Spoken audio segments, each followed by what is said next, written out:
Buonasera e ben ritrovati con l'informazione flash di New Sicilia, i principali titoli del pomeriggio. L'autorità garante della concorrenza e del mercato boccia RAP e Amat, le aziende municipalizzate del comune di Palermo. I servizi di raccolta rifiuti e trasporto pubblico infatti risultano tra i peggiori in Italia per qualità ed efficienza. Il comune ha adesso 60 giorni per rispondere con azioni correttive.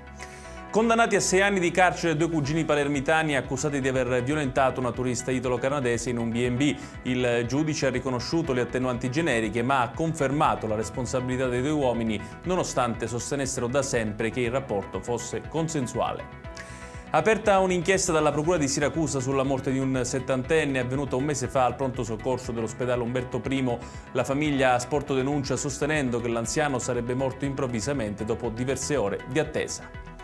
È stato pescato nelle acque siciliane uno squalo angolato, specie in via di estinzione. L'esemplare è stato individuato già morto a largo di Castellammare del Golfo nel Trapanese. È stato portato a riva da alcuni pescatori e consegnato al laboratorio locale del CNR.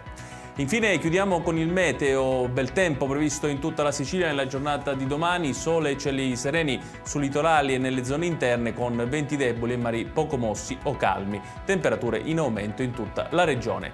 Ed è tutto per questa edizione, tutti i dettagli su queste notizie li trovate come sempre sul nostro sito www.newsicilia.it. Grazie per averci seguito e buon proseguimento di serata.